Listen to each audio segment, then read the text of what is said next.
Pichincha Universal, generando noticias. Nos vamos de inmediato a la siguiente entrevista. Saludamos al doctor Guillaume Long, quien se encuentra a través del Skype en esta entrevista que agradecemos, muy amable. Usted conoce de la presencia de Mike Pompeo en el Ecuador. Él ha manifestado que definitivamente Julian Assange será extraditado a los Estados Unidos. Lo ha confirmado en el Ecuador, extendiendo la mano al presidente Lenín Moreno. ¿Cómo lo interpreta? Bienvenido. Buenos días, un saludo a la audiencia en Ecuador, un saludo a ustedes, a esta radio tan importante que escuchamos también desde Europa, así que felicitaciones por todo su trabajo.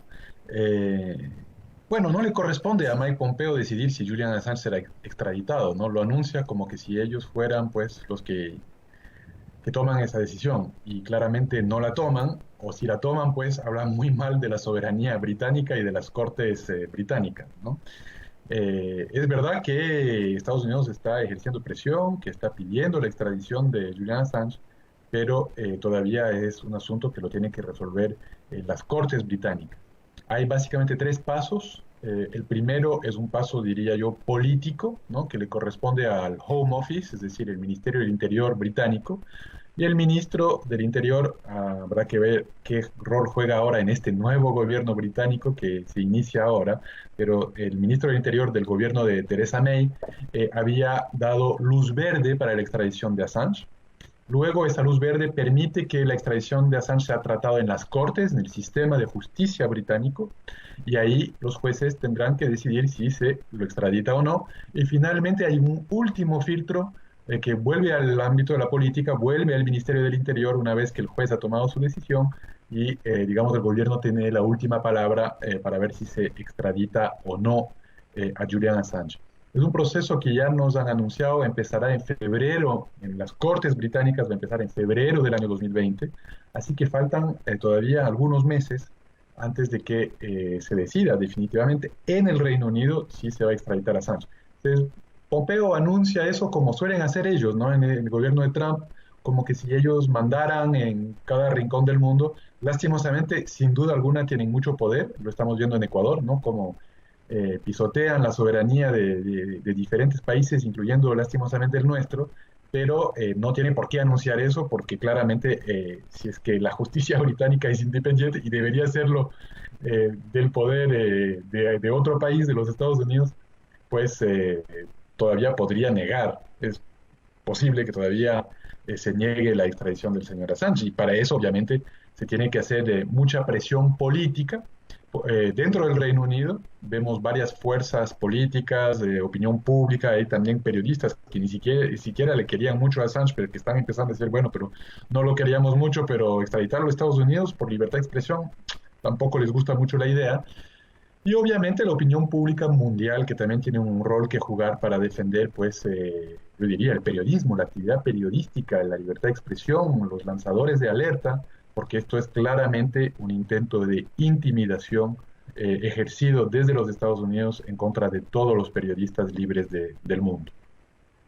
Bueno, y ese discurso lo han exhibido medios como el New York Times, el de la defensa de la libertad de expresión, pero Pompeo ha dicho en el Ecuador, nosotros hicimos ya la solicitud, así que él será extraditado, como lo habíamos dicho en el primer momento, y ha adicionado lo siguiente: no puedo comentar más, pero mi gobierno cree que es importante que este hombre, que fue un riesgo para el mundo y puso en peligro a soldados estadounidenses, sea sancionado por la justicia, que podría condenarlo a 175 años de cárcel.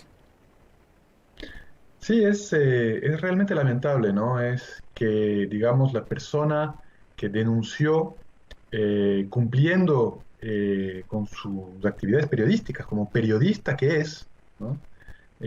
Una persona que denunció los crímenes de guerra de los Estados Unidos, los atropellos a los derechos humanos, que mostró al mundo aquel video que debemos siempre recordar, ¿no? De estos periodistas de Reuters que fueron asesinados, ¿no? Uno escucha el audio y uno ve que no fue un accidente, fue a propósito. Fueron asesinados y fíjense, los autores del atentado, del asesinato, ¿no? No les ha pasado absolutamente nada, andan libres. Pero aquel que denuncia ese crimen, pues enfrenta una posible pena de cárcel de 175 años, ¿no? El lanzador de alerta, aquel que denuncia los abusos de los derechos humanos, su vida está acabada, pasó 7 años en una embajada, en la nuestra, está ahora en una cárcel de máxima seguridad en Londres, enfrenta una posible extradición a los Estados Unidos y una posible pena de cárcel, si lo hallan culpable de todas las acusaciones, de 175 años, un absurdo.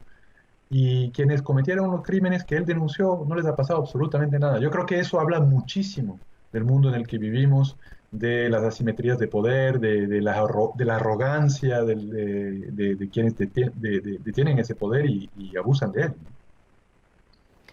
Otro de los temas que también llaman la atención precisamente por el contraste entre la celeridad para ciertos procesos y la falta, en cambio, de investigación siquiera en otros, es el del supuesto espionaje al supuesto espía, ¿ya? A Julian Assange. En la propia embajada ecuatoriana en Londres se ha abierto un proceso en España precisamente por estos elementos, pero en Ecuador no se inicia investigación alguna, pese a que ha habido cualquier cantidad de pedidos en la Fiscalía. ¿Cómo interpretar aquello? Bueno, en primer lugar, ahí yo creo que la CNN escogió, digamos, su bando, ¿no? Y hizo un reportaje absolutamente, digamos, un framing, ¿no? Una suerte de puesta en escena, sin prueba alguna, pero manipulando imágenes en contra de Julian Assange. Eh, no, obviamente Julian Assange no estaba padeciendo un régimen carcelario. Nosotros no lo pusimos en la cárcel, le dimos asilo político, asilo diplomático. Cuando se otorga asilo a una persona, se respeta los derechos de esa persona. El asilo es para proteger justamente los derechos humanos de esa persona. Para eso sirve el asilo. Entonces, uno de los derechos elementales de las personas es no estar aislado, ¿no? Recibir visitas, hablar con gente, dar declaraciones, ¿por qué no? Y obviamente recibió durante este tiempo varias visitas, muchas visitas, porque una persona famosa, muchos periodistas tenían interés de entrevistarlo, muchas personalidades, políticos, líderes de opinión, intelectuales, lo visitaron en la embajada. Y claro, ahora se usan estas imágenes como para dejar entender de que las personas que lo visitaron, bueno, hay toda una red de espionaje ahí, cuando realmente lo que hizo Julian Assange fue cumplir con su rol de periodista, ¿no? Tener fuentes, recibir información, verificar que esta información es certera y luego, cuando ya se comprueba de que esta información es certera, y de hecho nunca, hasta la fecha, Wikileaks ha publicado algo que no se reveló ser falso, o sea, digamos que nunca publicó algo que luego se haya cuestionado, siempre ha sido información que nadie ha negado, que se ha revalidado con el tiempo. Bueno, luego publican y obviamente eso proviene de fuentes. Entonces, realmente esto del documental de CNN es una cosa muy politizada, yo diría una suerte de ejercicio de propaganda, ¿no? Realmente a favor de la tesis de la extradición y a favor de la tesis de que Julian Assange debe ser además juzgado de acuerdo la ley de espionaje, se llama en inglés The Espionage Act, de 1916, cuando los Estados Unidos estaban en plena Primera Guerra Mundial, se votó esta ley en contra del espionaje, cuando hay una ley que es mucho más adecuada, y además desde 1989, así que mucho más reciente, se llama el Whistleblower Act, que es una ley sobre los lanzadores de alerta y que justamente protege a los periodistas y a los lanzadores de alerta, a las personas que reciben información de fuentes, para que estas personas no tengan que tener que enfrentar consecuencias, digamos, penales en los sistemas jurídicos y que puedan gozar de su libertad de expresión. Entonces, es muy triste que sean justamente periodistas que ataquen a su colega periodista, ¿no? O sea, supuestamente los adalides de la libertad de expresión, de la defensa de la libertad de expresión, como CNN, que a la final acaban juzgándolo de antemano, digamos,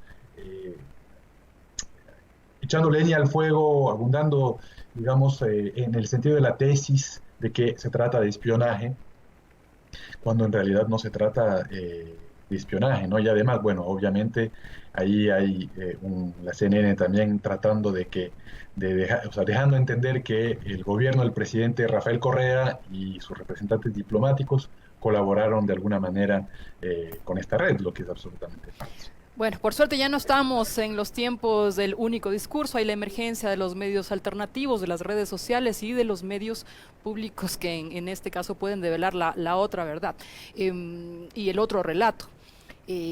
Bueno, eso tanto de la otra verdad tampoco lo pondría en esos términos, puesto que el framing es una realidad, no es un mito.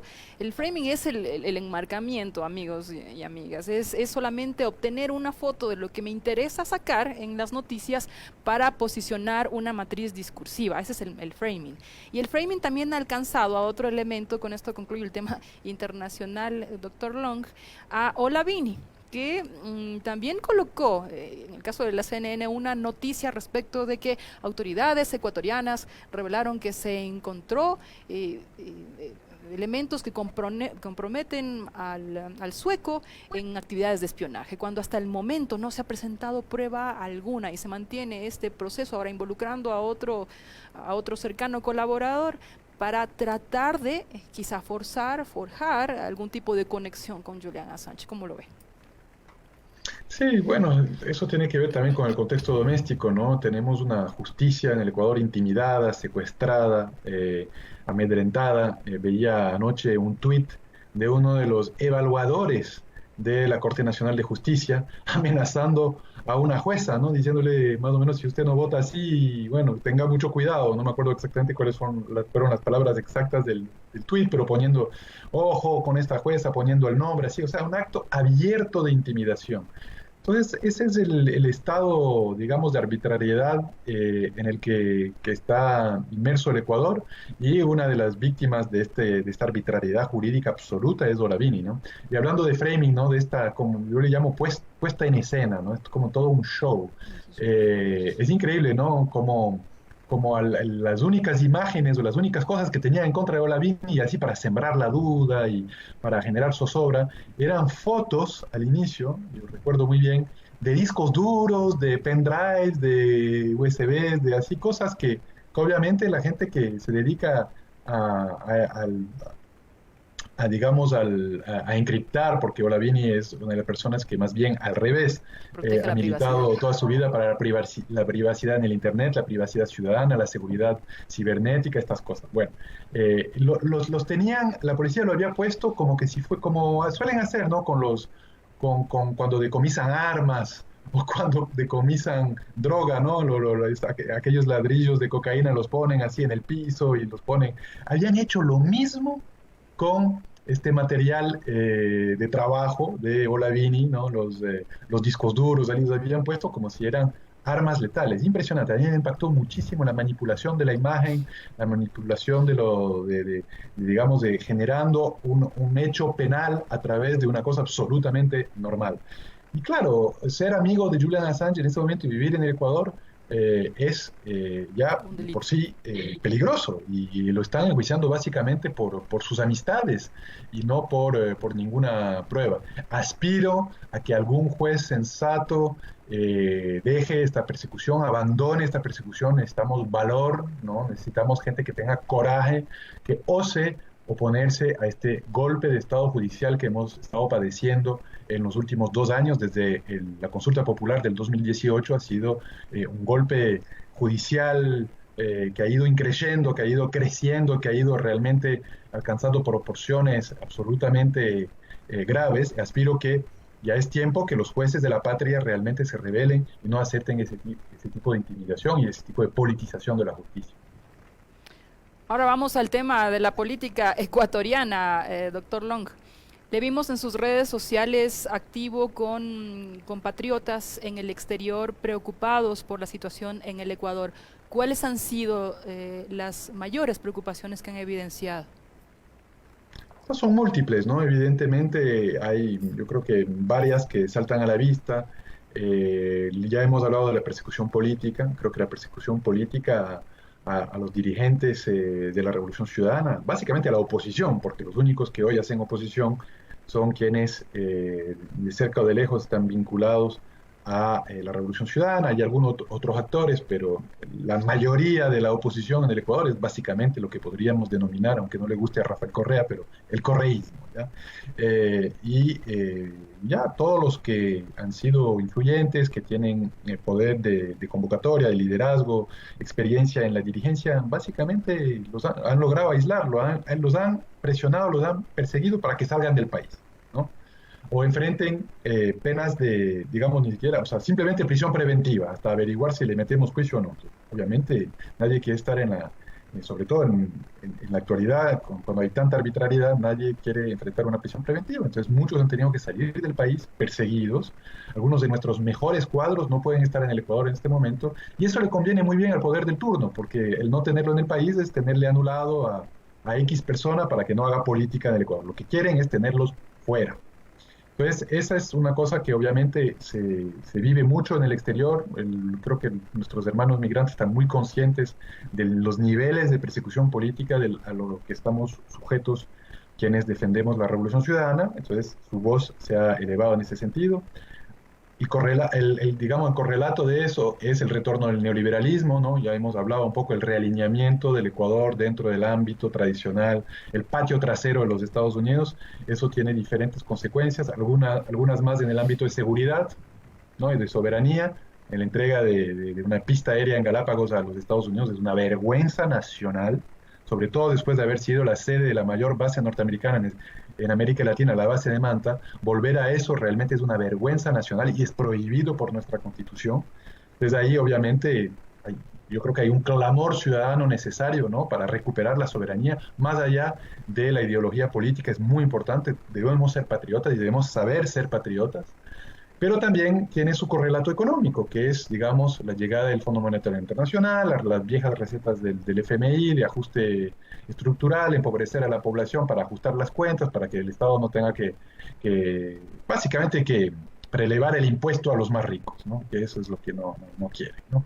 Entonces, digamos, es una serie de cosas que indignan, ¿no? El caso Assange, evidentemente, yo creo que ese caso, más allá de lo que ya hemos hablado, va a generar vergüenza nacional para varias generaciones. Los libros de historia de aquí a 100 años hablarán de este momento como uno de los momentos más oscuros, más vergonzosos de la historia del Ecuador y de la historia de América Latina, ¿no? Lo decía el expresidente Correa el otro día y me pareció adecuado pensar en estos términos.